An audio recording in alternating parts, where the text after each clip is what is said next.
Hello दोस्तों, I am Vijay Kumar and student of Shri Krishna medical college. दोस्तों, आज के इस क्लास को मैं नीट 2020 सीरीज नाम दिया हूँ, क्योंकि इस सीरीज के माध्यम से मैं आपको पूरे एनसीईआरटी बायोलॉजी का प्रत्येक वीडियो के माध्यम से 20 साइंटिस्ट, उसके कंट्रीब्यूशन और किस ईयर में वो कंट्रीब्यूशन दिए थे उसके बारे में काफ़ी डिटेल से बताऊंगा। मैं आपको बिलीव दिलवाता हूं कि इस सीरीज 4 से 5 दिन चलेगी। इस सीरीज में जितने भी बातें बताया जाएगा उससे 4-5 सवाल डायरेक्ट नीट में पूछा जाएगा, और 4 से 5 सवाल अर्थात 4 सवाल तो 16 मार्क और 5 सवाल तो 20 मार्क देके जाएगा, और 20 मार्क नीट जैसे हाईली कम्पिटिटिव एग्जाम में गेम चेंजर साबित हो सकता है। तो चलिए मैं आज का क्लास स्टार्ट करता हूं। मैंने आपको ये वचन दिया था कि मैं वे सब चीज़ आपको प्रोवाइड करवाऊंगा जिससे आपका सिलेक्शन हो। उसी के कड़ी में मैं ये वीडियो आप सबके लिए लेकर के आया हूँ। चलिए दोस्तों, आप एक पेज निकालिए और उसमें मैं आपको बताते जाता हूँ, वैसे वैसे आप लिखते जाइएगा। एक दिन में आपको 20 मिलेगा, और उस 20 सीरीज मतलब 20 मिलेगा, 20 मिलेगी, उसको आपको याद करके और नेक्स्ट डे एक दूसरे को सुनाना है। एक दूसरे को किसको सुनाना है? तो आप खुद को या तो अपने आप को सुनाइए, दर्पण के पास जाइए और खुद को से सवाल पूछिए और खुद से उसका आंसर भी बताइए, या नहीं तो कोई दोस्त होगा तो उसको आप सुनाइए, क्योंकि इसको अगर आप याद करेंगे तभी इसका फ़ायदा आपको मिलेगा। तो चलिए मैं क्लास को स्टार्ट करता हूँ। सबसे पहले देखिए, ये पहला डेट 1770 में जोसेफ प्रिस्टले साइंटिस्ट थे, और उसका कंट्रीब्यूशन देख लेते हैं वो क्या कंट्रीब्यूट किए थे।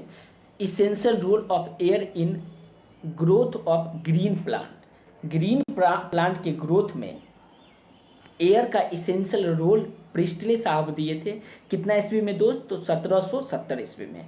नेक्स्ट 1774 जोसेफ प्रिस्टले ये डिस्कवर्ड किए थे O2 को, ऑक्सीजन को डिस्कवर्ड करने वाले साइंटिस्ट कौन थे? तो बोलेंगे प्रिस्टले साहब थे। कितना ईस्वी में डिस्कवर्ड किए थे? क्या बताइएगा दोस्त? 1774 ईस्वी में। उसका नाम क्या था? Joseph Presley. तो ये जोसेफ प्रिस्टले का 2 कंट्रीब्यूशन और कौन ईयर में किए थे वो देख लिए। नेक्स्ट देखिए, नेक्स्ट है 1831 में। 1831 में साइंटिस्ट थे Robert brown, first discovered and described nucleus. सबसे पहले न्यूक्लियस को डिस्कवर्ड और डिस्क्राइब्ड किए थे। न्यूक्लियस को डिस्कवर्ड एंड डिस्क्राइब किए थे रॉबर्ट ब्राउन। कितना ईस्वी में? तो बोलेंगे 1831 ईस्वी में। इस बात को आप याद रखिएगा। नेक्स्ट देखिए, नेक्स्ट है 1838 ईस्वी में साइंटिस्ट थे सिल्डेन, जर्मन बॉटनिस्ट थे, वर्क ऑन प्लांट। जर्मनी के बॉटनिस्ट, सवाल पूछा जाएगा ब्रिटिश जूलॉजिस्ट या जर्मन बॉटनिस्ट, इस दोनों जो इसके जस्ट नीचे है उसमें और इसमें ज़्यादातर बच्चे को कन्फ्यूजन होता है, तो इसको याद रखिएगा। सिल्डेन जो कौन थे दोस्त? जर्मन बॉटनिस्ट थे, जर्मनी के बॉटनिस्ट थे। वो वर्क किए थे वर्क ऑन प्लांट पे। ये किस पे वर्क किए थे? प्लांट पे वर्क किए थे। तो ये 4 आपको याद करना है। चलिए नेक्स्ट देखते हैं दोस्त, 5 नंबर में बहुत ही इंपॉर्टेंट है। 1839 ईस्वी में साइंटिस्ट थे स्वान्स, जो ब्रिटिश जूलॉजिस्ट थे, work on both plant and animal. ये दोनों प्लांट और एनिमल दोनों पे वर्क किए थे। कौन? तो नाम बताएंगे ब्रिटिश जूलॉजिस्ट, जो उनका नाम क्या है? स्वान था। ठीक है, तो आप एक थ्योरी भी पढ़े होंगे, Schleiden and Schwann. Cell is the unit of life में ये इनके बारे में दिया गया है। नेक्स्ट साइंटिस्ट और उसका कंट्रीब्यूशन देखिए, 1855 ईस्वी में 1855 में रुडोल्फ विर्चो ओमनीसेलुलर ई सेलुलर नाम के क्या दिए थे? थ्योरी दिए थे। बहुत ही महत्वपूर्ण थ्योरी में से एक है। Cell arises from pre existing cell, जिसका मीनिंग क्या होता है? सेल क्या करती है? एराइज करती है प्री एग्जिस्टिंग सेल से। ये भी इन्हीं का स्टेटमेंट है। ओमनी सेलुलर ई सेलुलर का ये अर्थ है। ये कौन दिए थे? तो रुडोल्फ विर्चो। कितना ईस्वी में दिए थे पूछा जाएगा तो क्या बताइएगा? 1855 में ये दिए थे। नेक्स्ट देखिए, life originate from pre existing life, ये पास्चर साहब दिए थे। Life originate from pre existing life, ये कौन दिए थे? पास्चर दिए थे। पास्चर नामक साइंटिस्ट जो इस ईस्ट पे रिसर्च किए होंगे। नेक्स्ट है life originate from non living decaying and rotting matter, ये सब के बारे में इवोल्यूशन में आप काफ़ी डिटेल से स्टडी कीजिएगा। जो साइंटिस्ट था उसका कंट्रीब्यूशन देख लीजिए।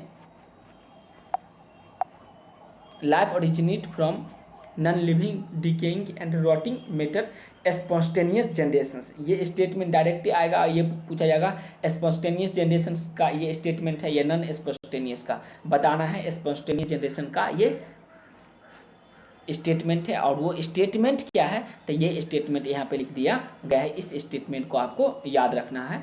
Life originate from non living decaying या रॉटिंग मैटर से, और ये उस स्टेटमेंट का नाम क्या है तो बोलेंगे स्पॉन्टेनियस जनरेशन है। इस बात को भी आपको याद रखना है। नेक्स्ट दोस्त देखिए, अभी तक जो बातें पढ़े थे उसे हम लोग आगे बढ़ेंगे। 8 तक देख लिए थे, नमक को स्टार्ट करेंगे। Life originate from pre existing non living organic molecules, non existing living molecule में कौन आएगा तो आरएनए आएगा, प्रोटीन आएगा। लाइफ ओरिजिनेट करती है, किससे ओरिजिनेट करती है तो बोलेंगे pre existing non living organic molecule से क्या करती है ओरिजिनेट करती है। ये कौन दिए थे? ऑपरेन, जो कहाँ के साइंटिस्ट थे तो पूछा जाएगा कहाँ के साइंटिस्ट थे, क्या बताना है दोस्त? ये रशियन साइंटिस्ट थे। ऑपरेन कहाँ के साइंटिस्ट थे? रशियन साइंटिस्ट थे। और एंड हॉल्डेन जो इंग्लैंड के साइंटिस्ट थे, ये दोनों मिलके क्या दिए थे? केमिकल इवोल्यूशन नाम का थ्योरी दिए थे। और उस केमिकल इवोल्यूशन का थ्योरी का ये पूरा क्या है स्टेटमेंट है। इस स्टेटमेंट को आपको याद रखना है।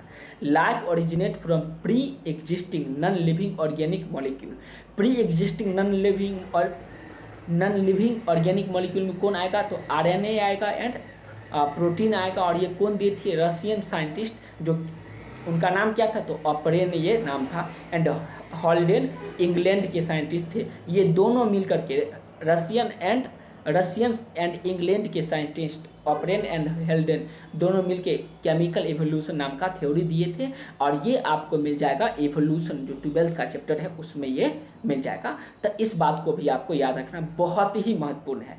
और नेक्स्ट जो मैं अब आपको बताऊंगा वो है जेनेटिक्स का पहला चैप्टर। आप पहला चैप्टर में मेंडल का एक्सपेरिमेंट पढ़े होंगे, उससे रिलेटेड, और ये सवाल नीट में भी पूछा जा चुका है, आप जा करके देख लीजिएगा। Mendel experiment on garden pea plant पे 7 ईयर किए थे। और 7 ईयर में कहाँ कब से कब तो बोलेंगे 1856 से लेकर के और 1863। ये बहुत ही ज़्यादा महत्वपूर्ण है दोस्तों। यदि आप इस सीरीज नहीं देखे होंगे और इस तरह से कोई बच्चा जो नहीं पढ़ा होगा उसको ये नहीं बना होगा और 4 मार्क डायरेक्ट कट जाता है। और 4 मार्क से रैंक कितना वैरी करता है वो उससे पूछेगा जिसका एक क्वेश्चन गलत होने के कारण उसका सिलेक्शन नहीं हुआ हो, वो उसका इम्पोर्टेंट जान सकता है। चलिए नेक्स्ट देखते हैं, ये भी बहुत ही महत्वपूर्ण है। 11वां नंबर, 1860 ईस्वी में जूलियस बॉन्सेक डेवलपेड हाइपोटेनिक सिस्टम दिए थे। ये प्लांट फिजियोलॉजी में आपको पढ़ने को मिलेगा, प्लांट फिजियोलॉजी में हाइपोटेनिक सिस्टम, ठीक है। ये कौन दिए थे तो बोलेंगे जूलियस बॉन्सेक। 1865 ईस्वी में Mendel publish his work, Mendel के वर्क को पब्लिश कब किया गया तो क्या बताइएगा 1865 ईस्वी में मेंडल के वर्क को पब्लिश किया गया। चलिए दोस्त नेक्स्ट आगे बढ़ते हैं, 13 नंबर देखते हैं साइंटिस्ट और उसका कंट्रीब्यूशन और कौन सा ईयर था वो देख लेते हैं। देखिए लॉन्डन डाउन, जो डाउन सिंड्रोम के बारे में बताए थे, डाउन सिंड्रोम दिए थे। और डाउन सिंड्रोम से भी रिलेटेड सवाल पूछा जाता है, पूछा जाएगा कि कितना ईस्वी में ये दिया गया था तो बताइएगा 1866 ईस्वी में ये दिया गया था। नेक्स्ट देखिए, नेक्स्ट साइंटिस्ट और उसका कंट्रीब्यूशंस। 1869 ईस्वी में Friedrich Miescher first identified DNA and named it nuclein. Friedrich Miescher सबसे पहले डीएनए को क्या किए थे? फ्रेडरिक मिक्सचर नाम के क्या थे? फ्रेडरिक मिक्सचर फर्स्ट साइंटिस्ट थे। First identified DNA and named it nuclear, सबसे पहले डीएनए को क्या किया? आइडेंटिफाई किए और नेम्ड इट क्या किया? इसका नाम दिया न्यूक्लियन दिया। क्या दिया दोस्त? न्यूक्लियन दिया। ये बात आपको याद रखना। कितना ईस्वी में पूछा जाएगा, क्या बताइएगा? 1869 ईस्वी में। 1869 ईस्वी पूरे विश्व के लिए बहुत ही ज़्यादा इंपॉर्टेंट ईयर था, और क्यों था उसे कमेंट बॉक्स में बताइएगा। नेक्स्ट 1891 ईस्वी Hankin discovered X body. X body का डिस्कवर्ड 1891 ईस्वी में हैंकिंग नामक साइंटिस्ट ने 1891 ईस्वी में एक्स बॉडी का डिस्कवर्ड किए थे। तो ये भी सवाल पूछा जा सकता है कि 1891 ईस्वी में एक्स बॉडी का डिस्कवर्ड कौन किए थे? तो बताइएगा हैंकिंग। या ये पूछा जाएगा हैंकिंग एक्स बॉडी का डिस्कवर्ड कितने ईस्वी में किए थे? तो आपको बताना है 1891 ईस्वी में। नेक्स्ट है 1891 ईस्वी में ही fossil discovered in Java Homo erectus. ये कौन किए थे? तो बोलेंगे होमो इरेक्टस पे फॉसिल का डिस्कवर्ड किए थे। और कब बताइए? तो बोलेंगे 1891 ईस्वी में। और ये भी आपको इवोल्यूशन में मिल जाएगा। बहुत ही महत्वपूर्ण ये साइंटिस्ट, उसका वर्क और साइंटिस्ट का नेम, वर्क और ईयर दिया गया है। ये इंपॉर्टेंट है, इसको आपको याद करते जाना है। नेक्स्ट देखिए 17 नंबर में 1892 ईस्वी में 1892 ईस्वी में इवानोस्की डिस्कवर्ड वायरस। बहुत ही ज़्यादा इंपॉर्टेंट है। बायोलॉजी का सेकेंड 11th का चैप्टर है, उसमें आप जाकर देख लीजिए। बायोलॉजिकल क्लासिफिकेशन के लास्ट पैराग्राफ में, उस चैप्टर के लास्ट में दिया गया है वायरस, वायरॉइड एंड प्रियन के बारे में। वहाँ से ये उठा करके दिया गया है। तो दोस्त वायरस का डिस्कवर कौन किए थे? इवानोस्की किए थे। कितना ईस्वी में? तो 1892 ईस्वी में। फिर 1898 ईस्वी में बेंजेंस्की है, जो contagium vivum fluidum infectious living fluid, contagium vivum fluidum जो क्या होता है? इन्फेक्टेड। बेंजेंस्की ने ये डिस्कवर किए थे कंटाजियम बाइबम फ्लूडम, जिसका अर्थ क्या होता है? तो बोलेंगे इन्फेक्टियस लिविंग फ्लूड होता है। और कितना ईस्वी में किए थे? तो बोलेंगे 1898 ईस्वी में।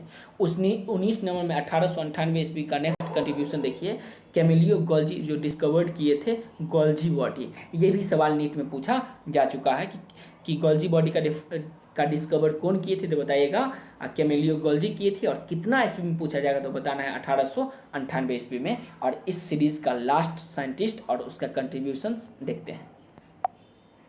आज की सीरीज का लास्ट साइंटिस्ट और उसका कंट्रीब्यूशन देखते हैं। बहुत ही ज़्यादा इम्पोर्टेंट है, और ये क्लास 12 के जेनेटिक्स से लिया गया है। 1900 ईस्वी में 3 scientist, de Vries, Correns and von Tschermak, ये तीनों साइंटिस्ट मिलकर के, de Vries, Correns and von Tschermak, तीनों मिलकर के independently rediscover Mendel result, Mendel के रिजल्ट को रीडिस्कवर किया था। कौन साइंटिस्ट? तो बोलेंगे de Vries, Correns and von Tschermak. ये तीनों मिलकर के 1900 ईस्वी में मेंडल के रिजल्ट को रीडिस्कवर किया था। तो उम्मीद करते हैं आज का क्लास में जितने भी बातें बता गया वे आपको समझ में आया होगा, उसे आप लिख लिए होंगे और उसे आप याद भी कीजिएगा। दोस्त अगर आप याद नहीं करते हैं तो फिर आपका सपना सिर्फ सपना ही रह जाएगा। बायोलॉजी में सिर्फ पढ़ना ही नहीं, समझना ही नहीं, बल्कि उसे याद भी करना होता है। तो उसे आप याद कीजिए। और एक बार मैं फिर से रिवीक करवा दूं कि आज की क्लास में हम लोग क्या क्या देखें। देखिए आज की क्लास में पहला साइंटिस्ट देखिए जोसेफ प्रिस्टले, जो 1770 ईस्वी में, फिर 1774 ईस्वी में जोसेफ प्रिस्टले ही आए थे।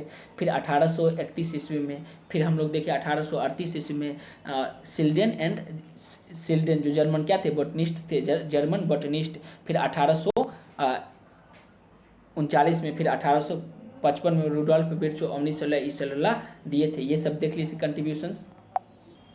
नेक्स्ट देखिए life originate from pre existing cell, जो पॉस्चर साहब दिए थे। Life originate from non living decaying and rotting matter, जो स्पॉन्टेनियस जनरेशन के नाम से जाना गया। नेक्स्ट देखिए life originate from pre existing non living organic molecule में कौन कौन आएगा? आरएनए था और प्रोटीन था। जो कौन दिए थे? ऑपरेन जो रशियन साइंटिस्ट और हॉल्डेन इंग्लिश साइंटिस्ट थे। और वो स्टेटमेंट क्या कहलाए? केमिकल इवोल्यूशन के नाम से जाना गया। फिर नेक्स्ट देखिए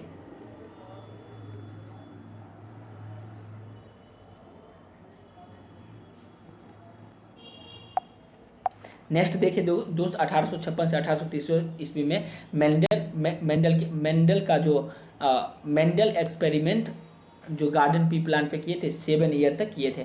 फिर 1800 60 ईस्वी में जूलियस बॉन्सेक डेवलप हाइड्रोपोनिक सिस्टम को डेवलप किए थे। फिर 1800 हम लोग देखे 65 ईस्वी में Mendel publish on his work. फिर नेक्स्ट देखिए दोस्त 1866 ईस्वी में 1866 ईस्वी में लंदन डाउन सिंड्रोम का खोज किए थे, उसके बारे में बताए थे।